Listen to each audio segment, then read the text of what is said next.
Si vous avez souvent les téléphones Samsung qui ont les problèmes de réseau, donc qui sont même déprogrammés, c'est-à-dire quand vous mettez une carte SIM par exemple comme ceci, et ici ça cale toujours sur le petit rond comme ceci. Donc vous voyez le petit rond ici. Donc une fois inséré la carte SIM et que tout fonctionne bien, et vous venez, si vous vérifiez l'email du téléphone, donc vous faites étoile 06 pour voir le numéro email. Donc ça affiche le email du téléphone, mais par contre il n'y a pas le réseau, même si vous changez de puce comment. Sachez que c'est un problème logiciel, ce n'est pas un problème matériel, ce n'est pas sur la carte mère, ok? Donc c'est un problème logiciel. Quand déjà votre Samsung n'affiche pas le réseau ici et que vous avez l'email, ok, ça veut dire que le téléphone a un problème au niveau du système. Donc ce que vous devez faire, vous devez connaître, donc vous devez savoir comment utiliser les logiciels de reprogrammation pour pouvoir réparer ce type de solution. Donc quand le Samsung a ce problème, on appelle ça les problèmes de patch. Donc il faut patcher le certificat. Donc c'est le certificat du téléphone, c'est-à-dire en fait le système ne parvient pas à reconnaître. Il veut dire quoi? Il veut dire la baseband a un problème. Donc, il faut patcher en fait. Donc, le numéro de série n'est pas associé avec l'email du téléphone. C'est ça qui fait que vous avez ce problème de réseau qui est rond là. Et pour patcher les certificats, vous devez forcément être un peu un professionnel du domaine du GSM. Donc, pour cela, vous devez avoir des outils, c'est-à-dire, vous devez avoir les logiciels comme par exemple Chimera, qui est un logiciel dédié uniquement pour les Samsung, qui est très efficace pour les appareils Samsung. Bon, aussi pour d'autres marques de téléphone, Chimera supporte aussi plusieurs marques de téléphone. Donc, ce logiciel, il y a en deux versions. Il y a la version logicielle, donc une version digitale et aussi une version dongle. Ça vient comme ceci, donc box comme ceci. Donc, nous vendons tout ça sur place dans notre boutique, dans notre magasin, ok? Donc, là, déjà, vous devez avoir ces logiciels comme ceci. À défaut, vous devez avoir d'autres logiciels comme le Z3X, ok? Le Z3X, parce que ici, vous voyez, j'ai le boîtier Z3X. Lui également, il fait le patch des certificats.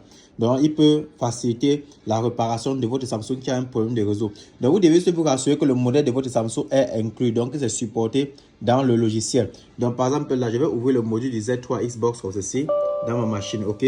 Donc, dès que le module va s'ouvrir, vous devez juste rechercher le modèle de votre appareil.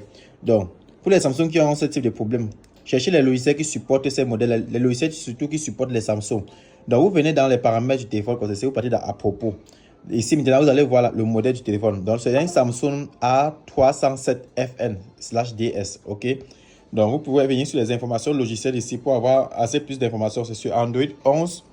Donc, ici, on voit la dernière mise à jour et on voit la version de bande de base. On a bien tout, mais par contre, on n'a pas de réseau. Donc, ce qu'on va faire, c'est de patcher le certificat. Donc, là, je viens d'ouvrir le logiciel Z3X dans le Samsung Tool Pro. Donc, j'ai actuellement la dernière version. Le Z3X, vous devez forcément avoir ce boîtier. Donc, ça fonctionne qu'avec ce boîtier. Donc, ce boîtier, ça facilite le déblocage, ça facilite la reprogrammation. Donc, ce que j'ai fait, c'est venir juste là. Ici, on a le modèle. C'est la A307FN. Donc, je viens juste à la barre de recherche ici. OK. J'écris ici A307FN.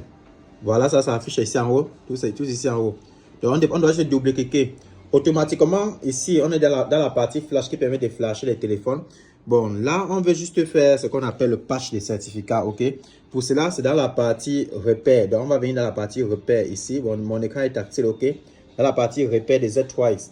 Dans la partie repère ici, vous allez voir ici, patch certificat. Donc, c'est cette option qu'on va choisir. Patch certificat. Et ici, ils vont vous dire la procédure à suivre, ce que vous devez faire. Donc, je tiens à préciser que certains logiciels vont exiger que votre appareil soit routé. Donc, vous devez activer le mode développeur. En fait, vous devez être super utilisateur. Et pour router le téléphone, il y a tellement d'astuces sur Internet qui montrent comment vous pouvez router votre Samsung facilement avec les fichiers TWRP. OK? Donc, ici, ils affichent le manuel automatiquement. Pour ceux qui ont besoin de ces boîtiers-ci, nous nous vendons ça sur place à Douala, à l'enseigne 3e. Donc, c'est au Cameroun uniquement, ok? Donc, mais si vous êtes dans d'autres pays, vous pouvez commander en ligne. Donc, je crois que dans votre pays, vous devez avoir des gens qui font le transit entre Chine, Dubaï, tout ça. Vous passez par eux. Donc, déjà, de mon côté, c'est pas possible pour moi de livrer ça hors du Cameroun parce qu'ici, il y a tellement de restrictions, tellement de limites, en fait. Donc ici, voilà la procédure. Donc c'est le patch des certificats que nous allons faire. Donc quand je clique sur ça comme ceci, automatiquement, ils vont me dire ce que je dois faire. Donc ici, ils disent quoi? Phone must be routed. Donc l'appareil doit être routé. OK? Et ils expliquent les étapes à suivre. En tout cas, dans les prochaines vidéos, OK? Dans les prochaines vidéos, je verrai comment faire pour vous montrer comment on route efficacement un Samsung. Donc, je vais vous montrer la suite dans la prochaine vidéo. Donc, c'était pour vous montrer les outils de Samsung, OK?